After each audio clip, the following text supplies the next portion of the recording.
Alors aujourd'hui, j'ai envie de te parler de la loi du père et de comment ça se joue quand il y a eu abus de, du père, à la fois de cette énergie, on va dire, du père, parce que la loi du père parle de cette énergie yang et qui n'est pas forcément dans la famille, qui n'est pas forcément Le père, on peut avoir une mère très autoritaire qui porte cette énergie de yang, en fait. Ce qu'il faut bien comprendre déjà par rapport à la loi du père, c'est que le père est là, sa fonction est de défusionner l'enfant avec sa mère. L'enfant est normalement déjà voilà, euh, dans la fusion avec sa maman et il ne fait qu'un. Donc c'est le père qui a la fonction de séparer et donc du coup d'individuer l'enfant. La mère a la fonction de sécuriser l'enfant, on va dire intérieurement, lui donner l'amour de soi, voilà, faire en sorte que l'enfant se sente aimé pour qui il est. Et le père a, lui, la fonction plutôt relationnelle, en fait. C'est tout ce qui touche à la relation avec l'extérieur est en lien avec l'énergie du père. Et la loi du père, c'est aussi évidemment tout ce qui touche à la structure, au cadre. C'est celui qui donne des interdits et des autorisations. Le problème, c'est que quand on a eu un père, soit qui a été absent, soit qui a été trop enfermant, eh bien, il n'y a pas d'espace. Il n'y a pas d'espace, en fait, pour exister. Il n'y a pas d'espace pour être qui je suis. Et dans les dernières générations, on va dire qu'il y avait vraiment comme principe éducatif, parce que cette loi du père, on la trouve dans notre famille, mais on la retrouve aussi dans tout ce qui touche à l'administration, dans toutes les figures d'autorité. Voilà, on parle vraiment, et c'est cette figure d'autorité qui, quelque part, va nous apprendre, en fait, la notion de relation. Et donc, c'est pour ça que aujourd'hui, on se retrouve avec beaucoup de confusion et de difficultés pour certains d'entre nous, puisque ce que l'on a vécu ne correspond pas à ce que on porte à l'intérieur de nous. Les enfants hypersensibles, les enfants indigos, sont l'avenir, sont vraiment l'incarnation d'une nouvelle humanité. Donc, ils sont là justement pour apporter euh, quelque chose, une nouvelle façon d'être soi et d'être avec l'autre. Et donc, quand il va au départ de son parcours, il va évidemment faire l'expérience d'une rigidité, d'une oui, d'une contraction et d'un cadre trop étroit, voilà, trop voilà, on sent là, tu vois, je ressens, c'est à ce niveau-là en fait. On a la gorge, d'ailleurs, on est souvent coupé dans notre expression, euh, puisque le père, c'est aussi la gorge, tout ce qui touche à l'expression de soi. Donc forcément, quand on a eu un père ou encore une fois une figure autoritaire qui ne nous a pas permis d'exprimer qui on est et d'exprimer nos émotions, qui n'a pas accueilli nos émotions telles qu'elles étaient, sans les juger, sans les restreindre, sans les étouffer, eh bien, ces émotions-là vont être stockées à l'intérieur, va bouillonner à l'intérieur et ça va se manifester d'une manière euh, sournoise en fait. On se retrouve du coup avec des profils avec beaucoup de colère à l'intérieur de soi, puisqu'il y a une frustration de n'avoir pas été entendu, d'avoir été contrainte, un peu comme un tigre voilà, qui a été maltraité. Et du coup, il y a vraiment cette colère à l'intérieur de soi qui risque du coup de se reporter dans un couple, dans le couple où on va attirer, enfin, où on va chercher même un homme qui volontairement en fait n'a pas la même énergie que nous et on va le castrer par vengeance. J'ai fait ça pendant longtemps, donc voilà, et il n'y a pas, voilà, ça fait partie, malheureusement, du processus, en fait, de tentative, en fait, de rééquilibrer les choses. Mais on voit bien, évidemment, ça peut pas bien fonctionner, en fait. Et donc, évidemment, tu vas te retrouver avec un homme qui ne correspond pas à ce que tu veux, tu vas lui reprocher, alors qu'en réalité, c'est juste que tu as été chercher un homme pour lui taper dessus, en fait, pour te venger. Donc, la loi du père, elle doit... en fait, il faut déjà, dans un premier temps, comment sortir, en fait, justement, de ce schéma où, en fait, on va reproduire finalement la maltraitance et l'abus, en fait, d'autorité, quelque part. Et du coup, on n'en sort pas. On peut pas aller dans une relation bienveillante, en fait. Alors, déjà, la première des choses, c'est de reconnaître ça. Et ça, c'est pas le plus simple. C'est reconnaître nos parts d'ombre, euh, reconnaître que, bah oui, il y a une part de nous qui cherche vengeance et qui, on le voit, va du coup utiliser l'homme pour se venger. Ok. Donc déjà, j'accueille cette part de moi et je peux d'ailleurs dialoguer avec elle. Je dis, ok, bah, je comprends. Bah oui, je comprends. C'est quoi ton besoin là? C'est quoi le besoin, en fait, d'aller te venger? Ah bah oui, c'est d'exprimer. Il y a un besoin d'exprimer des limites. Ok, ok. Et on le voit, en fait, enfin, là, je le reçois comme information, quelque part, cette part-là se barricade, enfin, reproduit le schéma parce que derrière, et voilà, je vois en fait derrière, il y a une peur. Ah oui. Il y a la peur en fait d'être touché en fait.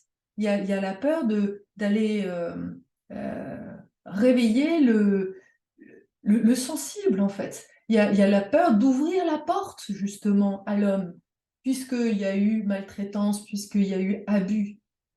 Ok, ok, donc on va juste accueillir les émotions telles qu'elles sont là. Ah, et déjà là, ça se détend. Il y a une détente. Hmm, voilà. Et en faisant ça, tu vois, déjà, j'ai un dialogue entre mon féminin et mon masculin. Je suis en train de faire le dialogue. Et c'est comme si mon masculin me disait, bah oui, je comprends. Je comprends que tu me fasses ça. Parce que, dans le passé, j'ai abusé de toi. Ok. Et donc là, le masculin, il est là en disant, je suis tellement désolée pour toi.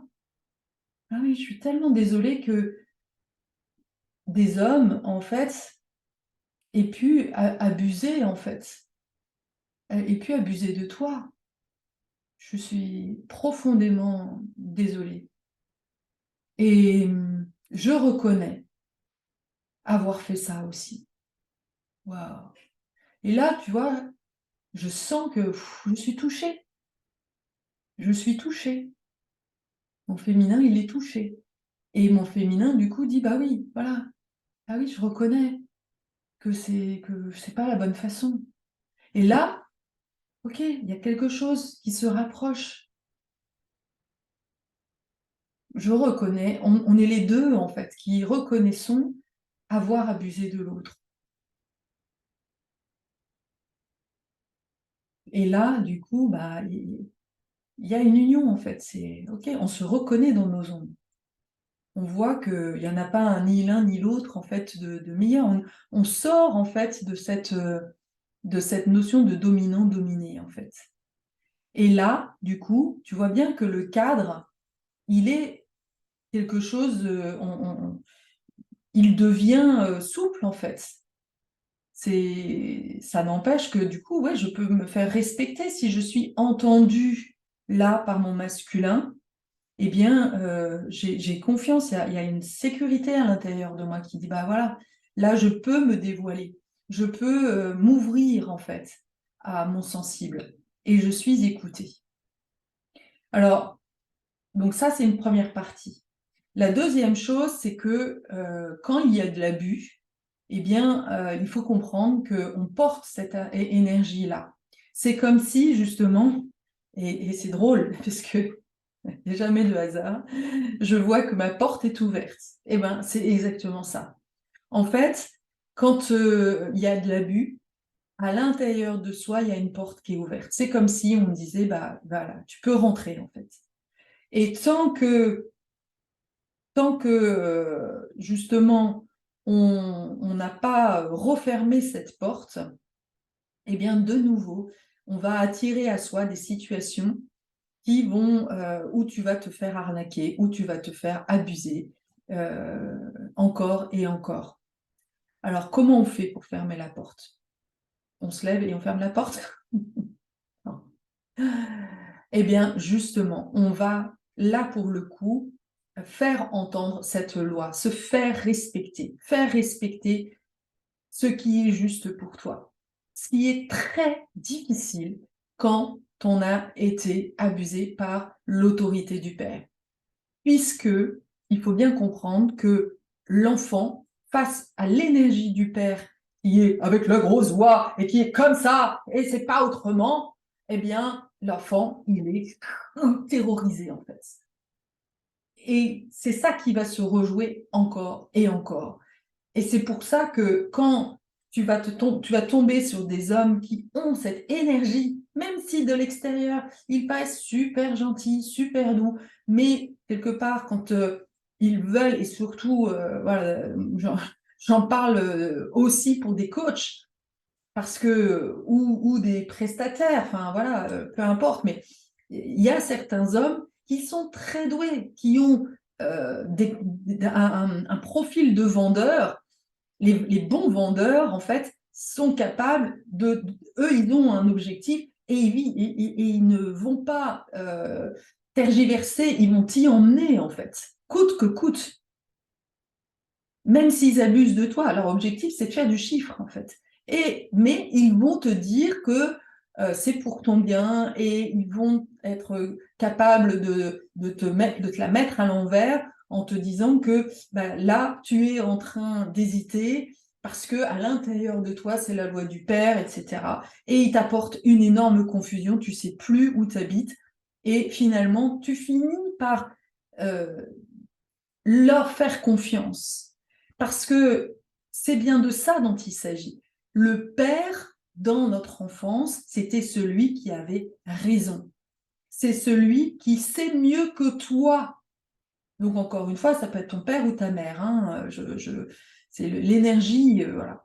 C'est celui qui t'a dit, non, mais moi, je sais mieux que toi.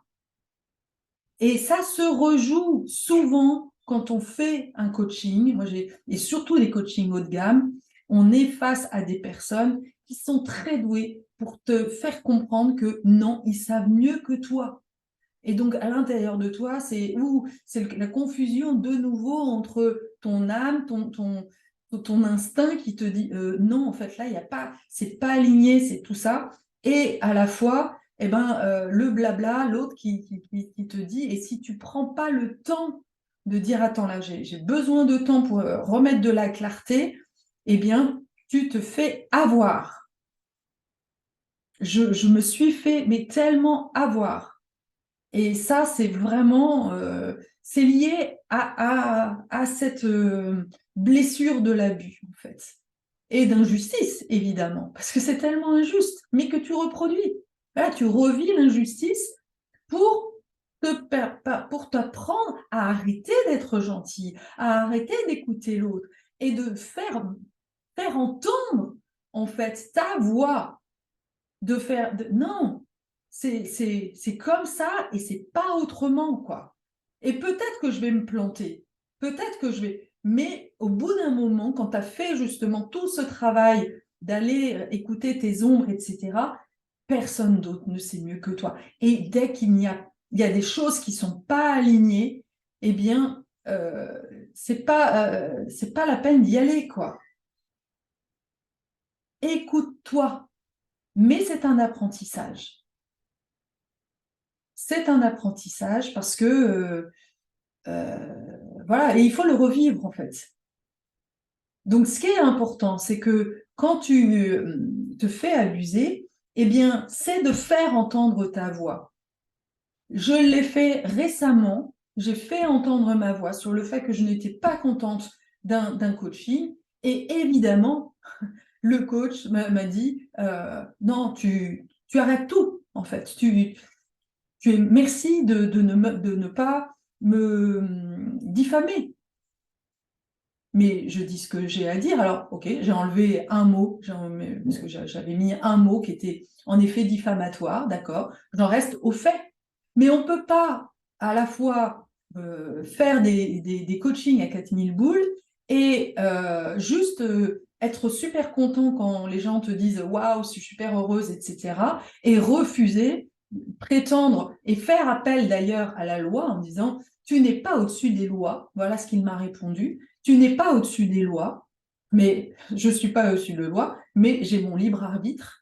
On peut pas, quand quelqu'un donne un témoignage positif, donc du coup tout va bien, là je prends et ça nourrit mon ego. Mais quand on me dit que ça va pas, là j'appelle papa. J'appelle papa. Parce que quand on me dit tu n'es pas au-dessus des lois, eh bien, quelque part, on me fait de nouveau, on fait apparaître le père. Parce que la loi, c'est le père. Voilà. Et comme nos lois ont été faites par des hommes, eh ben, génial. Voilà, on est coincé.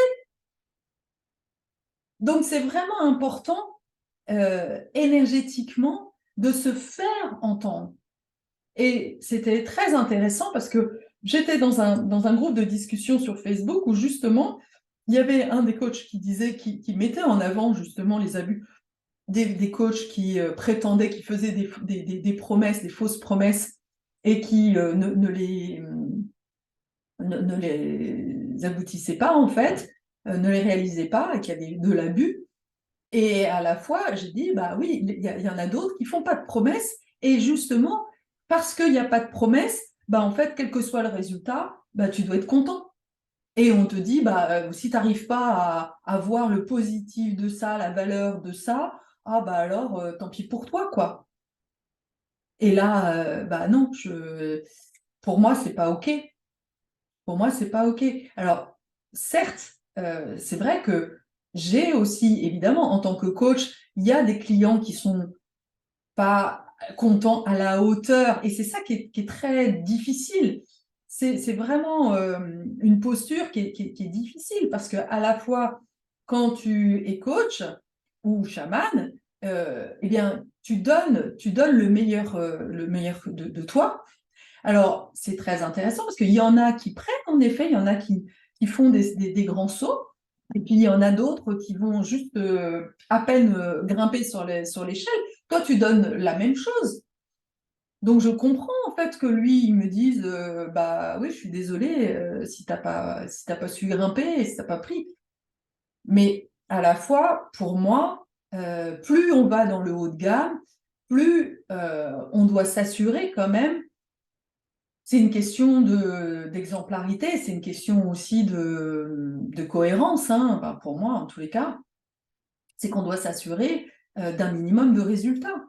Donc moi, quand j'ai une personne qui me dit je ne suis pas contente du résultat, alors qu'en fait, au départ du coaching, elle était vraiment super dépressive, elle arrivait à peine à sortir de chez elle. D'ailleurs, elle ne pouvait pas sortir seule de chez elle. Elle était terrorisée.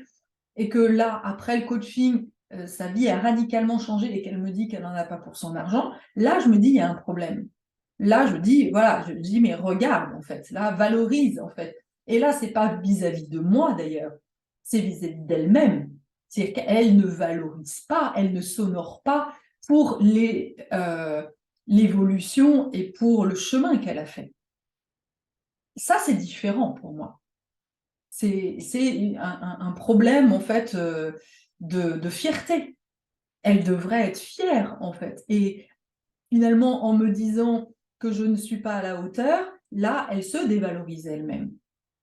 Et puis, il y en a d'autres qui sont des durs à cuire, qui vont rien débloquer. Et ça, j'ai envie de dire, bah oui, ça fait partie du chemin aussi, quoi. Et peut-être que je fais partie de ces personnes qui, face à ce coach, en fait, à bloquer, etc. Mais encore une fois, moi, je me base sur des faits. Je suis venue avec une problématique. 3 mois après, ma problématique n'a pas bougé. Alors certes, il peut me dire que, comme un ostéopathe, tu vas pour un problème et puis finalement, tu vas toucher à autre chose, oui. Mais quand je vais chez un ostéopathe, j'attends quand même qu'il me débloque. Voilà, et que, au final, mon problème d'origine soit réglé. Et peut-être que ça ne sera pas en une fois. Mais encore une fois, l'ostéopathe n'est pas facturé à 4000 boules. Voilà. Donc, c'est vraiment... et je sais aussi, c'est ça aussi que ça m'a renvoyé, parce que c'est intéressant de voir tout ce que la loi du père, justement, nous renvoie. Et cet événement-là, du coup, m'a permis de prendre conscience que une des raisons sur lesquelles, justement, je ne m'autorisais pas à faire des programmes aussi haut de gamme que cet homme-là, eh bien, c'était certainement la peur, en fait, de ne pas être à la hauteur de ça, en fait. OK. Et peut-être, du coup, qu'il y a une problématique de valorisation de ce que j'offre. Voilà comment moi je le perçois. OK. Et là, bah oui, c'est mon masculin, mon féminin peut-être d'ailleurs, qui ne valorise pas mon masculin. Hmm. C'est drôle parce que je suis beaucoup d'émotions là qui remontent. Je pense avoir touché quelque chose. Voilà, ça c'est typique d'un insight. Là, il y a une émotion profonde. Et c'est justement le thème d'un de mes coachings d'hier où j'accompagnais un jeune homme qui, en 3 mois, en fait, a été au bout du rouleau. Sa mère est venue me voir parce qu'il est en train de finir un cursus de biologie, mais il était vraiment en procrastination totale. Elle voyait qu'il avait vraiment du mal à s'y mettre. Et en échangeant, en fait, il a pris conscience que finalement, il avait fait ce choix de biologie, mais c'est pas son kiff. En fait, son kiff, lui, c'est d'écrire, c'est un artiste. Et, euh, et donc, il a accueilli ça, il s'est remis à écrire, il en a discuté avec ses parents, il a justement confronté, en fait, et pas confronté, c'est pas une confrontation, parce que les parents sont tout à fait ouverts. Il a dialogué avec les parents, qui lui ont dit que voilà, pour eux c'était OK, qu'il fallait juste qu'il finisse son année, mais que l'année suivante, il pouvait s'orienter sur une voie peut-être plus artistique. Donc il a fait les démarches, il est allé voir les écoles, il a été faire les portes ouvertes, il s'est inscrit et au final, il a eu l'école qu'il voulait. Et je rappelle qu'au départ, sa problématique, c'était le moteur. Donc c'est son yang, il n'arrivait pas à se mettre en action. Donc là, je lui dis waouh. Et hier, il m'a dit que en fait, il avait réussi son école. Il avait eu. mais qu'il avait du mal à se réjouir, parce qu'il se disait que quand même, ouais, il pourrait faire mieux parce que il n'arrivait pas à écrire de nouveau, quoi. Je dis, mais waouh, non, arrête-toi là. Arrête-toi et regarde derrière toi d'où tu viens, tout le travail que tu as fait. Ok, je t'ai aidé, mais c'est toi qui as fait le job, en fait, c'est pas moi. Moi, je suis juste un soutien, mais c'est toi qui as fait tout ça, quoi. C'est génial. Là, tu es vraiment à ton service, quoi. Ton masculin est vraiment au service de ce qui se fait vibrer. Et justement, bah là, quand tu vas aller dans cette école-là, tu vas pouvoir passer plus de temps dans ce que tu aimes. C'est génial. Et moi-même, j'en reconnaissais, enfin, je pétillais de tous les côtés, quoi. J'étais heureuse pour lui. Mais là, voilà, il y avait une difficulté de reconnaître. Donc, c'est son féminin qui ne reconnaît pas le travail qu'a fait l'homme. Et ça fait partie de cette loi du père. C'est si le père était très autoritaire, si le père n'a eu de cesse, ouh là, il y a beaucoup d'émotions là. Ah ouais, je touche quelque chose de profond. Si le père, en fait, a abusé, en fait, n'a jamais donné la parole au féminin, à la fille ou au garçon d'ailleurs, eh bien, quand toi, tu vas faire quelque chose qui t'anime, qui te fait du bien, bah, t'es jamais récompensé. Parce que tu ne sais pas comment récompenser, en fait. Tu ne sais pas comment honorer ce que tu fais, puisque ton père ne t'a jamais félicité. Donc, il y a vraiment à réapprendre ça, en fait. À réapprendre. Et je pense que je suis en plein dedans. Donc, voilà, tout ce que je vis, voilà, est en train de me mettre en lumière, ça. C'est quand est-ce que, Carole, tu vas valoriser ce que tu fais? Voilà. Et si je le dis, c'est pas pour moi, c'est parce que je suis sûre que ça va résonner chez toi, en fait. C'est pas pour me glorifier, mais c'est vraiment que tu cesses, en fait, tout le temps d'être dans cette quête de toujours plus, comme mon client. Et finalement, évidemment, ça parle de moi aussi. Et donc, je te le transmets parce que c'est le message de ma guidance, de l'univers. Les guides sont en train de me dire, sont en train de me montrer par plein de façons. Et ça, je l'avais plus ou moins compris. C'est-à-dire, mais oui, pourquoi je vais aller chercher à l'extérieur des accompagnements à 4000 boules alors que j'ai tout à l'intérieur de moi? J'ai tout à l'intérieur de moi parce que, évidemment, il y a cette part, en fait, qui attend du Père la récompense. Il y a évidemment, on est toutes et tous en train d'attendre la reconnaissance du Père. Ok. Sauf que, c'est quoi la reconnaissance du Père? Ça, parce que la reconnaissance du Père biologique, on peut toujours attendre. C'est peine perdue. Il n'est pas en mesure, mais ça, on l'a compris. Il n'est pas en mesure, en fait, de nous récompenser. Mais par contre, il y a une chose, en fait, que l'on peut recevoir. Cette guidance divine. C'est le message du Père Céleste. Et là, c'est recevoir en fait la connexion à la source. C'est s'ouvrir à notre divinité, c'est devenir canal. Et voir que tu es canal. Mais voilà, là aussi, il faut l'honorer et le recevoir et le célébrer. Dire, ça y est, j'ai compris. Yamaya, ya, ya, ya, ya, ya, ya, ya, ya. Et oui, ça y est. Et même si, bah oui, peut-être que ça m'a coûté 4000 boules, mais là, merci l'univers. Ça valait bien ça. Là, d'accord. Là, d'accord. Et alors, ce qui est juste magnifique, c'est que j'ai une pie devant chez moi, en fait, là, qui est dans mon jardin. Pie, noire, blanche, yin, yang. Et j'en ai une deuxième qui vient de se poser sur un arbre. Waouh, waouh, waouh, waouh, waouh. J'ai des frissons partout. Yin, yang. Mais ouais, voilà, c'est la réconciliation. Le symbole de la réconciliation.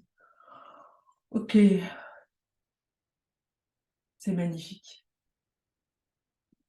L'univers nous parle tout le temps. Tout le temps, tout le temps, tout le temps. C'est juste, il faut vraiment, et ça, voilà, pour moi, c'est cadeau. La nature nous parle, et il suffit juste de l'écouter, en fait. C'est ça c'est ça le chamanisme. C'est d'écouter les signes de la nature, de faire confiance aux messages de la nature, d'être en connexion avec la nature, de vibrer avec la nature, qui, elle, est... voilà, c'est se laisser remplir, en fait, par l'abondance de la nature. Et en faisant ça, voilà, et de réunir justement cette connexion du ciel et cette matérialité de la terre. Nous sommes là au service de l'humanité. On est là pour servir l'humanité. En tous les cas, moi, je me sens vraiment de plus en plus au service, en fait, du tout. Mais pour être au service du tout, ça passe vraiment par d'abord aller retrouver cette unité à l'intérieur de soi. Ça demande d'aller, voilà, comme je viens de le faire là, d'aller reconnaître la noirceur. Mais c'est pas si terrible, en fait, au contraire, et tu vois quel cadeau c'est, en fait, ça ouvre le cœur, mais oui, ça y est, j'ai compris, en fait. Et c'est tellement magnifique quand on comprend ça, quand on met en lumière, en fait, des parts de nous qui ont été enfouies et qui ne demandent, en fait, à revenir, en fait. Mais c'est des parts de lumière. Et donc, on peut passer du déni de soi au divin de soi. C'est beau ça, non? Passer du déni de soi au divin de soi. Ouais, je pense que c'est vraiment ça le chemin. C'est un sacré parcours, mais j'ai beaucoup de... Ouais, je vais arrêter là parce que je sens que je suis submergée d'émotions. Donc voilà, mais c'est des belles émotions et j'espère que tu les recevras. Comme je suis vraiment en joie quand je reçois justement des prises de conscience ou voilà, quand il y a des choses qui s'ouvrent. Merci d'être là et merci de vos commentaires qui sont toujours un bonheur pour moi de vous lire. À bientôt.